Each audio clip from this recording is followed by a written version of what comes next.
Howdy out there, folks. Today we're going to be looking at Alligator, a classic 1980s B horror movie directed by Louis Teague and written by John Sayles and Frank Ray Pirelli. But John Sayles, he's definitely one of the screenwriters and filmmakers, for that matter, that I've always sort of looked at his work with great interest, because he's a smart guy. He's written some great screenplays and directed some fantastic films.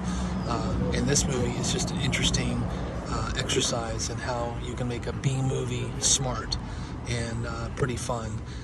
This Scream Factory release is 4K, and as you can see, this is the new commission artwork along with the original artwork here. And it has what's nice about it is it has the 4K UHD disc, and then it has two Blu-rays. It has the theatrical release Blu-ray, and then it has a TV cut Blu-ray as well, which is I haven't watched yet. I've only watched the 4K disc, which was terrific. The video quality was fantastic. The audio quality was serviceable. I think it was a mono track, so it doesn't really have a anything special going on with the audio, but I will say that the supplements as well are terrific, including a fantastic interview with none other than Walter White himself.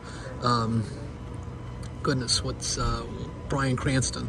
And apparently he was a production assistant on this film and had a wonderful encounter with Robert Forster, who of course stars in the film, and talks very highly about Mr. Forster and how kind he was to him. And it's just a touching story, and you can tell Bryan was pretty moved by his sort of generosity. Of course, Robert has since passed, but I think he was a great character actor.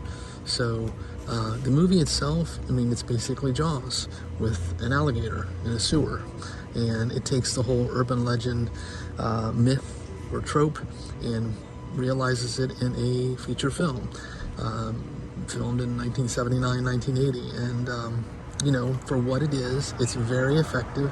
It's funny.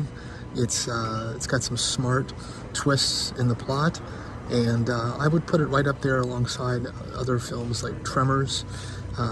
It's not quite as campy as Tremors, but I think it fits within that sort of genre, and it's also a nice time capsule too from that era. And interesting enough, I don't know if Nightmare on Elm Street riffed off of this or not, but there was a gentleman that had a red and green sweater in the film that I swear looked just like Freddy Krueger's sweater, and I wonder if that wasn't Wes Craven's little nod to Alligator. It was just it's a funny coincidence, at least. So again, I had never seen this movie apart from maybe bits and pieces as a kid, and I really enjoyed it. I thought it was it holds up.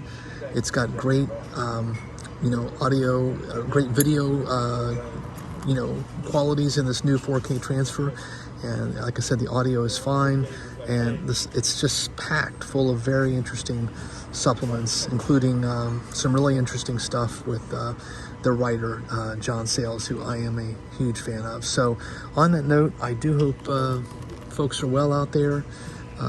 This is the kind of movie that can help sort of get your mind off of current events. I'm not saying we should just ignore current events, because they're pretty terrible, and I think it's going to take a collective effort on behalf of all of us to make a better reality. But at the same time, we all need a break, and Alligator is definitely gonna do that part in spades. So until the next time, take care, everyone.